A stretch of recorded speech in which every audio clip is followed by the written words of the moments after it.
damn spam call interrupted my video, which so one of the things you have to do here in order to get this thing to come apart is to take the ring out of the servo, and if you don't do that, there'll be problems.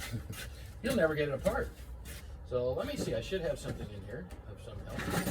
I have a hammer, that's a requirement. Somebody should have a screwdriver. These tools are not well organized, kids.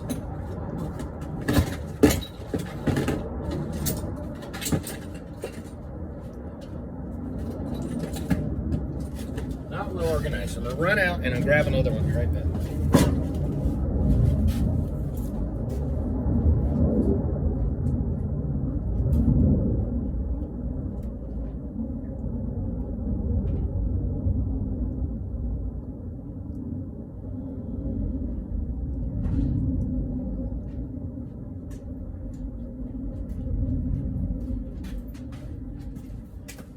Yeah, I go to use my GoPro today, and guess what? The battery's dead. That's always how it ends up. Okay, so here we are, back in the saddle here. I would love to use my GoPro, but it never seems to work when I need it. So what we're gonna do, there's a snap ring in here, and it holds this servo cover on. And this servo applies the band to make second gear and fourth gear. So what's happening is when you put it in gear and you're stopped, you're in basically first. Well, what that is a clutch that's called the forward clutch. And as you accelerate, the transmission will shift by applying the second gear servo, which applies the band. And then when you reach a certain speed, a certain load, that band will be released and the 3/4 clutch will apply inside the transmission. And then when you reach a certain speed and load, it will apply the band again with the fourth gear servo. There's two servos in here. People get a little confused with that and they get a little lost. There's two of them. When they say a Corvette servo, that's just one thing. Now let me show you how you get that out.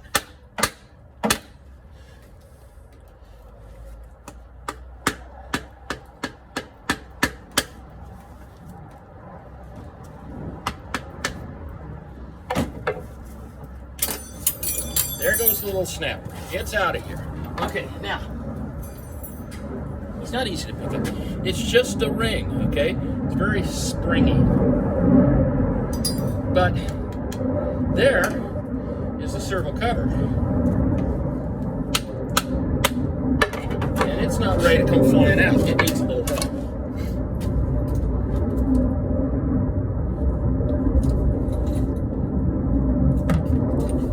So I'm going to do, take a little pair of vice grips here, open them up, put them on the knob, thusly, and just get it to where I can tighten it down. There we go. And then just waddle it out to a certain point. And there you can see, I'll show you, if you get up close here, what you want to see. Let's see, how do I get that on here? There we go. You see that blue thing? That blue thing is an O-ring. And when you put it together, you'll put that ring on there and you'll grease it with Translube, which is basically colored Vaseline. And what'll happen, you'll have to tap that on and clear it and it'll slide right on. But as far as coming out goes, that's not the same thing. You can't have it on here and take this out. I mean, you could, but chances are you break something. This little O-ring is sacrificial. When it comes out, it's gone. You're done. Fit like that. And so you just grab, after you've broken it, you grab one side. It'll try to, like I said, tries to turn the cover, and there you go. Cover's in your hand. Here's the famous fourth gear servo. This is the second gear servo. Now, see how brown that shit is in there? You can see that fluid, how brown? Smells wonderful. If you're in the transmission business, that smells like money. This is not an appropriate servo. I can't believe this doesn't have a Corvette servo in it, but it doesn't. Now here's something else I'm going to do. This is the data plug to the computer right here. It's green inside, and as long as your shafts are compatible, and it's a green plug, pretty much interchangeable. They're also harder to hell to get out. I'm putting a new one in, so it doesn't matter. I'll break it or whatever. But I'll set that right here next to the phone so we can remind ourselves. Okay, so everything goes out of the way here. And I don't know how much fluid is still left in it. I was told it was emptied, but people with empty transmissions lie. Now, it should be turned over on this side because you got the manual shaft on the other side. If it's turned over that way, you take a chance on bending the shaft, which is not what you want to do in this case. Pardon me, I do not have a proper teardown bench to do this on. Everything's buried in the back. And as I improve and start feeling better, I'll probably move things around and do what's got to be done. But right now, we're just going to do what's called fiddle fucking around. You guys like to fiddle fuck around? I do. So we're going to go over here and we're going to get the appropriate socket. And yes, I am using Harbor Freight tools. God forbid. You want to know why? Because if I lose one out in the field, I don't feel so bad. When I lose something off a twiddle truck, I feel really bad because it's a lot of money. Now, this wasn't emptied as much as it was supposed to be. Give me a minute. I'm going to come back with some absorbent pads.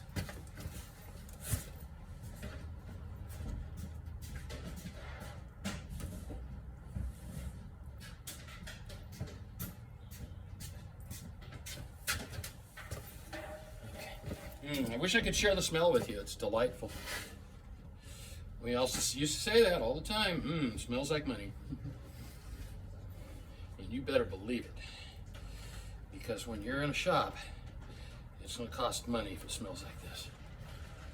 Hell, it's going to cost me money right now when it smells like this. And I'm not in the shop. But 50 years of farking around with transmissions, I ought to know something about the damn thing. At least getting the cover off, the pan off here, I can turn around and put all the nuts and bolts in it. Boy, I got a lot more oil than I thought. As I told some of you guys before, I went through shoulder surgery and neck surgery and this general fuck me surgery. Oh, there you go. Lots of metal. I do believe what happened to this one was the torque converter exploded because I was having spline noise, and spline noise ain't pretty. So next thing we're going to do is take off the filter. Those are sometimes fun to get out.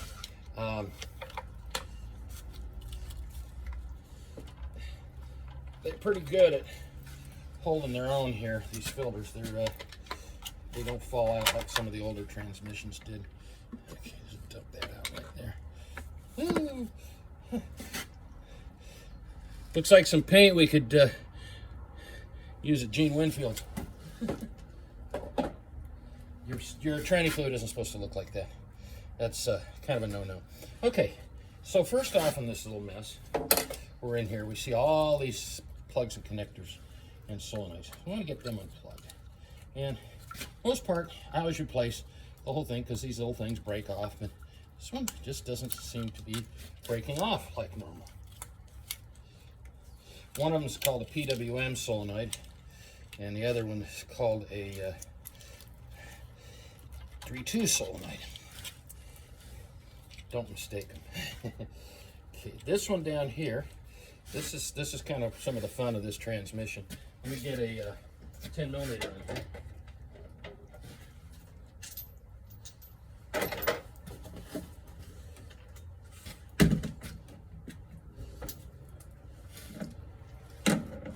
There are, here we go again, dropping shit all over the place.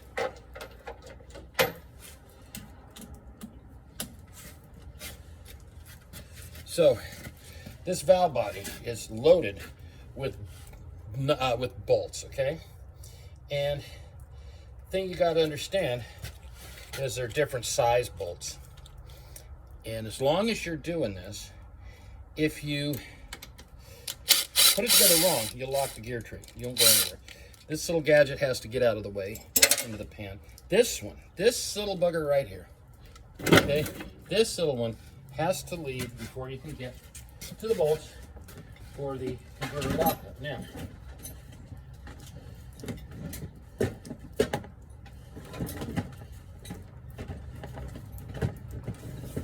I have a pick here, or do I need to run off and leave? 2 secs, I'm gonna run off and get a pick.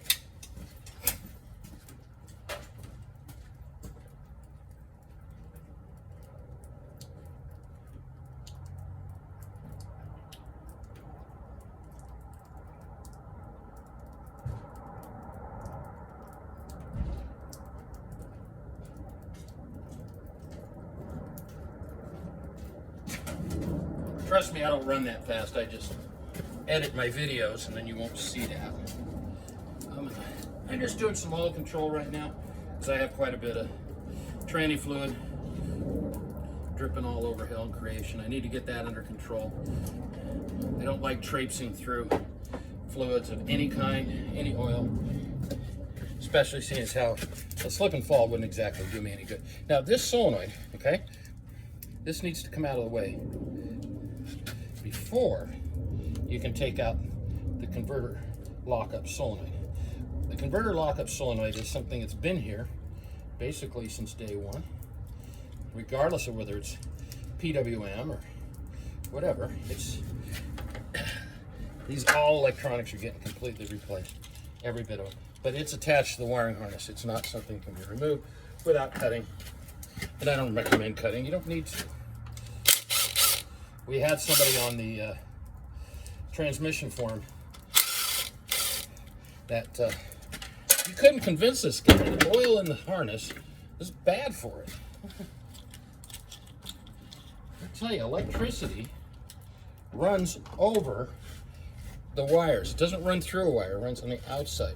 So if you have automatic transmission fluid floating around inside the insulation, you're going to have problems with resistance, and you know what they say, resistance is futile. But you got a new kind of attachment point here, I think.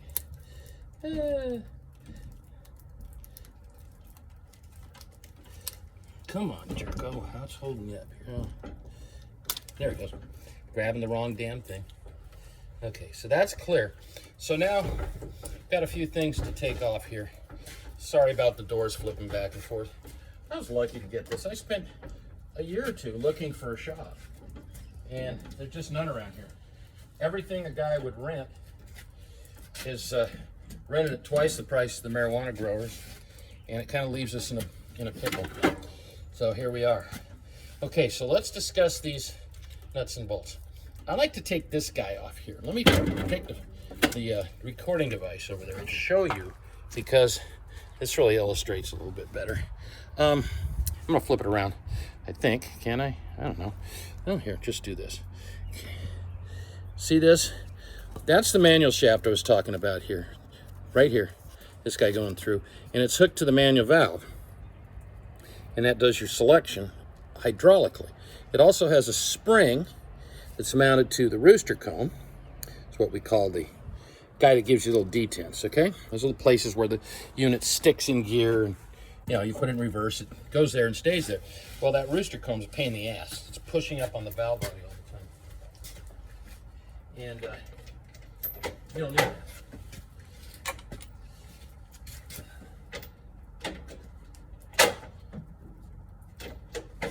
It's not conducive to reinstalling the valve body.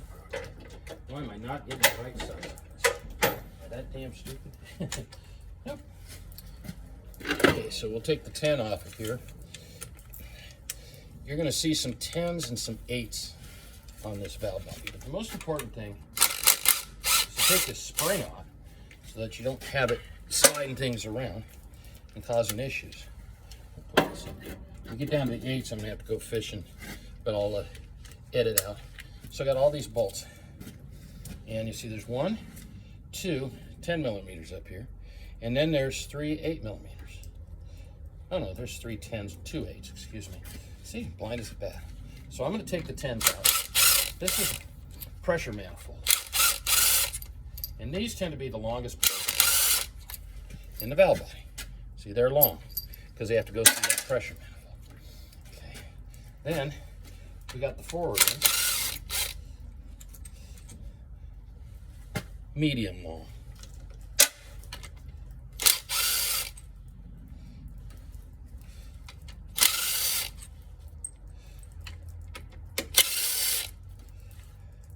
But then what do? I run into a shorter one.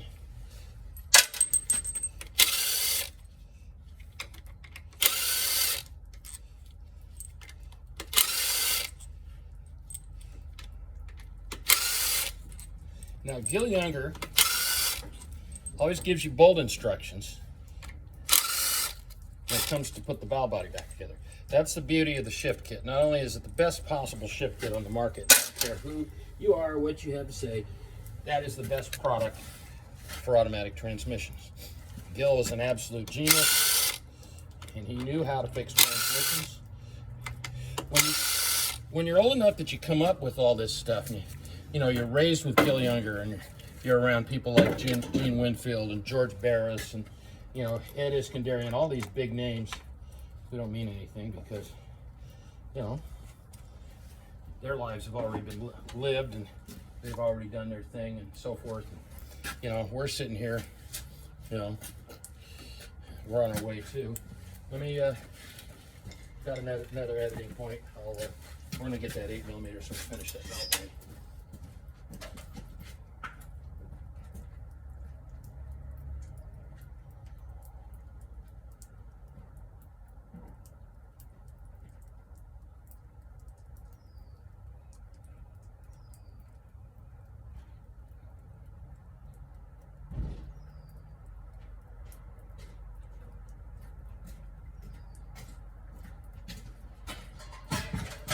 Well, I didn't get an 8mm. I got a 5/16. Those of you who are hanging around with me, are this far enough along to know what you're doing to get into a transmission. You know what an 8 and a 5/16 is the same bird. You know.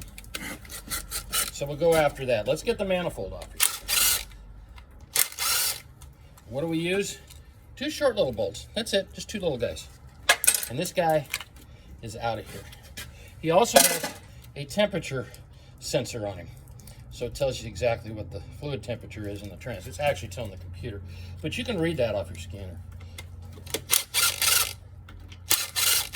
What's amazing, the other transmission is burning up and slipping and dying. It never got over 190 degrees. It's because I didn't keep my foot in it. But here's the 8mm 5/16 bolts that were in the body itself, and there. Oh. Look at me. Throwing bolts around. Hallelujah. So we're ready to take the valve body off right now. One more drop right there. We're ready to take the valve body off, and I'm going to stuff it down there. We're going to discover some things here. Now it's loose. It's dropping fluid because there's more in here. And there's of course balls in here. We don't care. We got that loose. It's off the manual. There's an accumulator right here on the end. Don't worry about it right now. This thing's dirty. It's nasty. And then what happens, you see 3 8mm bolts on this plate. And it's covering the reverse section of the trans. Without that, you aren't going to reverse and you're going to coast down a hill and die without any back pressure. So don't leave that out. It's not healthy. But what we're going to do is here's the separator plate with its gaskets. Now, the one thing is you got to make sure you get the right gaskets on the separator plate. That's an instant failure if you don't. You have to go right back and do the same thing. Now, I'm going to show you some things that are really important. And when we do this, it's going to keep you from having your trans going bad in 100,000 miles. But I'm going to take the camera over here, and I'm going to try to see if I can flip on here. See if it'll allow me to do that. It doesn't want me to. Check this out. Okay. I don't know. Well, let's look at this. See this right here? Where my finger is? I don't know if I can see that. Okay. Yeah, see where my finger is? That's a teardrop opening and there's a big hole. Well, I don't know if you can see that on here, but it's worn. So's this one. See the wear on that one? And here. Those are where balls reside. And I'm gonna put this up here now because we're kind of dealing on a higher level. Move some sockets out of the way that we're using. So here we are. Hi guys. Okay, so what those balls do, they're steel balls. And they're shoved back and forth at high pressure. And when you shift and do various things with your transmission, they will slam in there and they'll basically be like a ball peen hammer on it and hammer that out. That's why the separator plate will get replaced. I don't care about using the same thing and trying to live through that. Also, what I'm going to do is I'm going to use the plastic balls. It's a special kind of plastic, doesn't wear the separator plate out.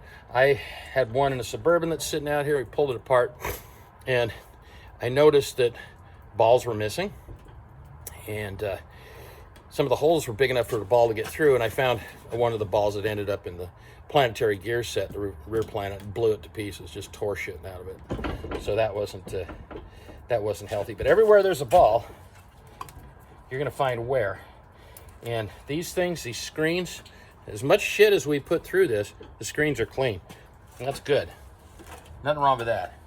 All right. So then, where you're at this point, let's pull this thing up a little bit so you can see the ass end of it here where I'm working. Okay, right here.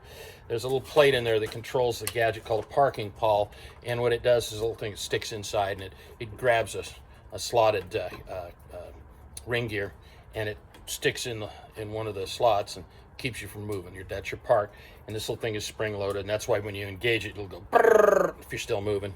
Okay. So next, and then here we have a little shaft. Or might use the pinless type. I'll explain those at some later junction. Where did that screwdriver go that I had out here?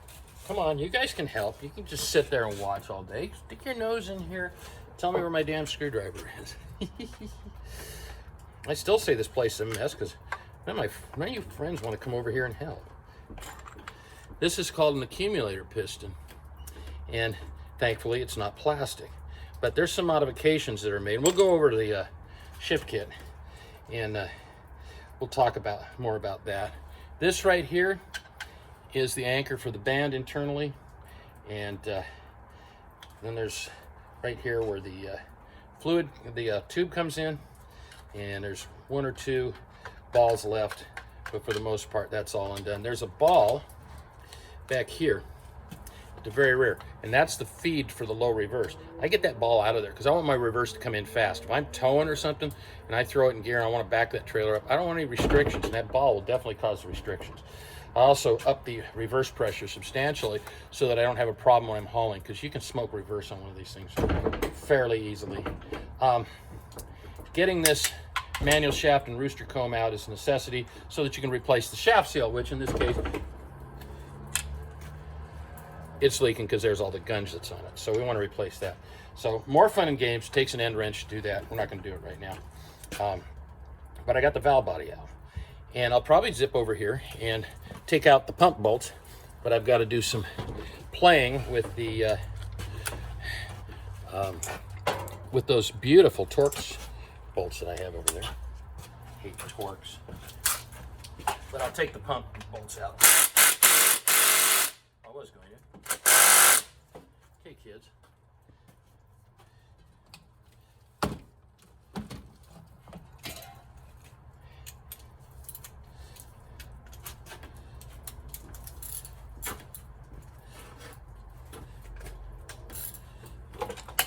They aren't that tough, but that isn't made for such a thing.